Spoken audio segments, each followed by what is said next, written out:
They probably wish they didn't make up that game. Get out of here, DePaul. Back to Illinois.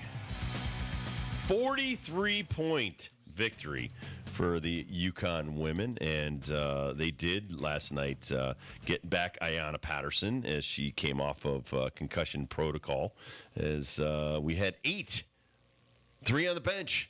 It's wild. huge. It's like Big a luxury.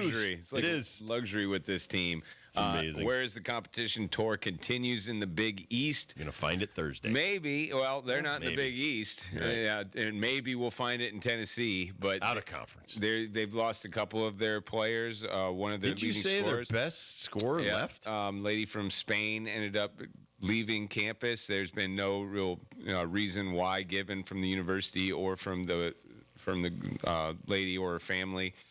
But they're without her. It is what it is. They just don't have her. And same with us without Paige or AZ or anyone else that's been on the bench the entire time due to injury. But the ladies made quick work at DePaul. Big game on Thursday, Tennessee. Then they got Nova coming in, and that's a big game as Nova's top 25 now at 18-3.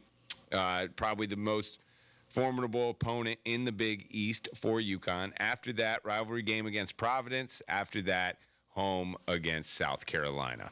Caitlin Clark and Iowa beat Ohio State, as you said earlier. Caitlin Clark had a triple-double, 28 points, 10 rebounds, 15 assists, gave Ohio State number 2 ranked with the women. They will fall as they fall 83-72. LSU took care of Alabama. That was a nice matchup last night. Big game. Yeah, and then Michigan, they fell to Indiana. The Indiana women, 18-1. They're right there with UConn. Probably your new number 2. Indiana probably moves into Ohio State's slot. If everybody remembers that game against the Hoosiers last year in Bridgeport during the Elite or Sweet 16. That was a really good game there for a while until UConn finally pulled away. From last night, Coach Gino Auriemma made mention in the post game about the play of Aliyah Edwards all season, saying that if you're a voter for Aliyah for the All-American team, I don't know what else you need to put her on that team. And he's so right. She's been playing out of her mind, probably her best basketball. She's only a junior. She can do it from either free throw line extended with a jump shot. She can take you off the dribble. She can body you down and get an offensive tip. She can pass. She plays excellent defense. There's just no flaws in her game right now. There are really no flaws. And I think the big part of how good is Aliyah right now will be against South Carolina and the other Aliyah Boston. I think, there's so much room and there's so many great, players out there, but there's always going to be a stigma against UConn that they get too much. You've already heard it on our national teams. You hear it around the WNBA, and it's just, it's too bad that so many great players come out of UConn. But I agree with Gino Auriemma. I mean, she has really elevated her game. This is a much depleted team, and to be in the top 5 again with some of your best stars sitting on the bench night in and night out, I think that, Aliyah Edwards should be up there. But, that's something that you can't control.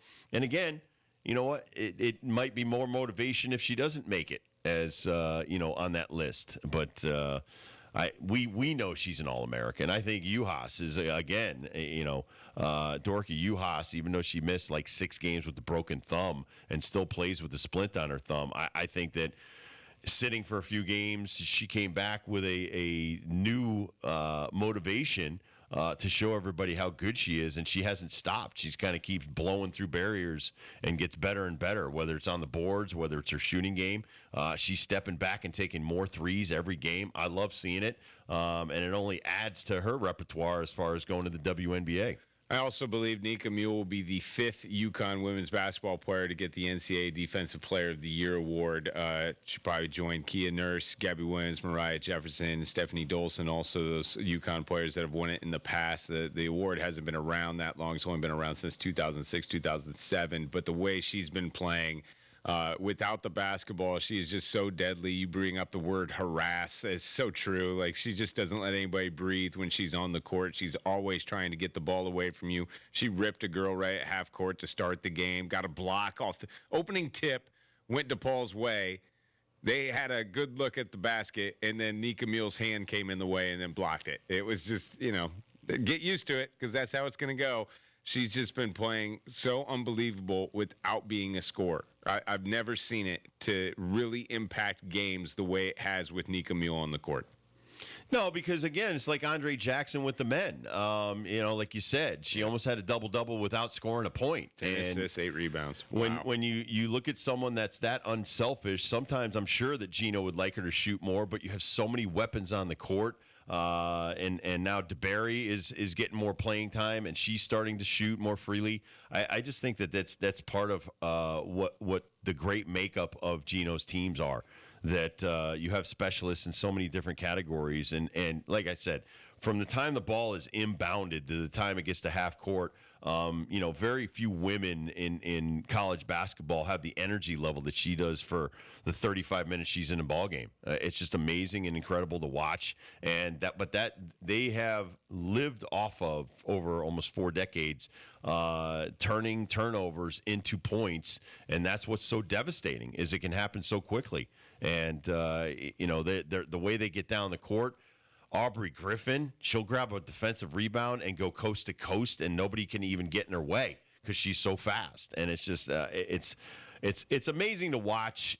We're very spoiled in that respect, but what the coaching staff has done over the years in molding these women into making them better than when they got here, I marvel at that and how they're able to do it. I think of that with Lou Lopez Seneschal when I see her play. Oh, how good was she before she got here? Like, why didn't anybody? And she gets here. This girl's awesome. She was awesome. Started the game with 3 threes last night. I think she finished with 4 on the day. Still another high impact player on the offensive end and kind of the go-to person that we need to find the ball to. Don't say Lou's name enough in any of these broadcasts, but she's kind of a silent assassin too. You don't really expect her to do much, and then bam, she puts 25 points on you. Big game Thursday with the women at Tennessee. Big game, I would say even a bigger game tomorrow. UConn men's basketball taking on Xavier. This is a top 25 matchup. This is the game, Rob. What did you tell me? The last 17 games, UConn hasn't beaten a top 25. Oh, that was on the road. This one doesn't count. That was on the road. Big game. Big game. Big game. Beating Butler by 30. I got you. All right, that's nice. Butler's not a good basketball team. Xavier is a great basketball team. Xavier is one of those teams that you're going to meet down the road to either keep you alive or you're going home if you don't win. Kalkbrenner, do we know the status on him? I know he was banged up a little bit. He was hurt. Hopefully, I hope he's back. I hope he plays because. Am I thinking the wrong guy? I'm thinking of not him. He's on Creighton. I know. I'm thinking of Creighton. Who's the guy that killed us? The big dude, not Nunji. Help me. I'm looking at it right now. Fremantle. Sorry, yeah. Fremantle. And there's a couple of Fremantles around college basketball right now. But Zach Fremantle tore us up. 6'9", tore us up. Teaneck, New Jersey. Colby Jones had a great game. He's regarded as one of the best players. Kind of fell off because of injuries, but he's still tough. Fremantle for me is the hybrid breed of what the player is today. Like, he can go outside, shoot threes. He can D up down low. Most likely will be taking on Sonogo. So you had Sonogo having to guard him outside. A quick ball rotation for Xavier. They're very skilled on offense. Guys that's been crushing it that I think it was Brando was talking about. Sully Boom. 16.5 points a game. He leads that team, plays 35 minutes a game. Is he just a freshman, Sully Boom? I don't know.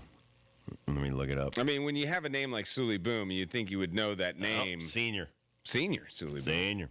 Did he transfer in, Sully Boom? Probably. You'd think you had a name like Sully Boom, you would see this guy. Oh, yeah.